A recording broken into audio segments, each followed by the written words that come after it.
Hey, if this is your first video with us, my name is Michael Warren. I'm the Director of Operations at Roof Crafters. In today's video, we're going to go over the pre-work checklist so we can get you ready to install your new roof. At Roof Crafters, your experience with us is extremely important. That's why we've taken steps to ensure that you're informed on every step of your process before, during, and after installation. What we've done is we put together what we call the pre-work checklist, and this is going to detail out some things that we need to go over with you before we get out to install your job and then once the job is finished. So some of the things that we need to go over are things like taking care of your yard, driveway, and even in the attic. Some of those things would be making sure that the yard is cut. A trimmed yard is going to allow us to do a much better job with cleanup because the nails like to get embedded in the grass and into the dirt, and it's easier to see and clean up when we have a nice manicured lawn. Some other things that people don't think about are things like vehicles and grills and other patio furniture that's out in the backyard. So by moving these things out of the way, this gives us an unobstructed path to make sure that we get a good installation and we don't damage any personal property in the process.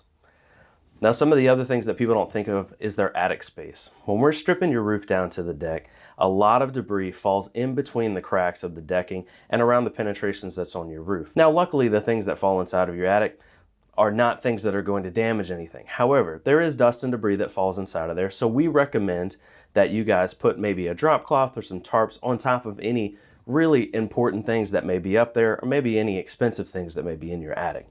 Otherwise, the dust is relatively harmless, but something we need to make you aware of nonetheless.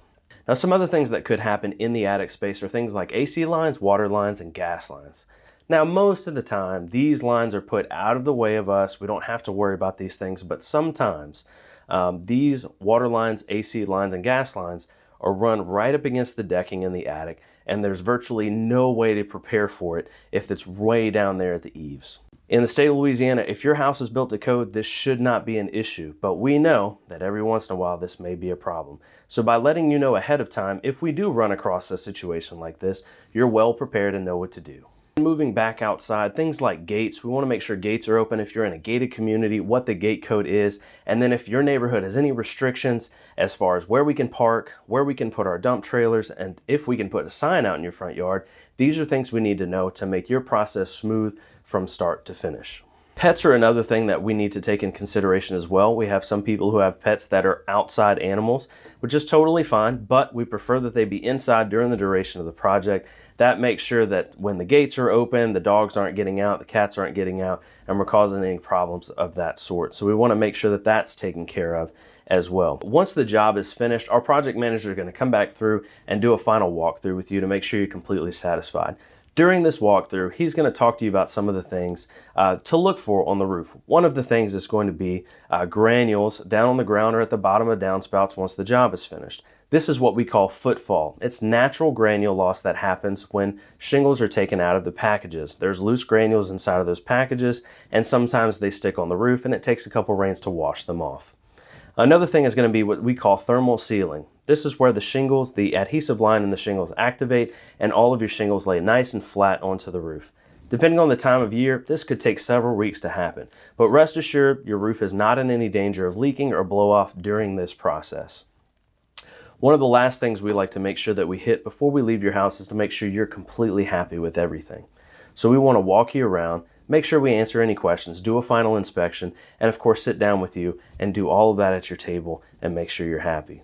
After we do a walk around with you, we need to take some pictures of the material. There will be extra material left over, and the reason that is because we over-order on every job just to make sure that if our project managers or our team misses it somewhere, we're not running across town to scramble to finish your job. The material typically gets picked up within 2 to 3 days after the install is complete. Well, that's about it. That about covers all of the important things that we have with the pre-work checklist.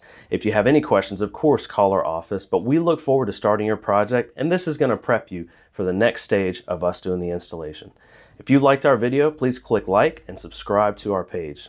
Thank you from all of us at Roof Crafters.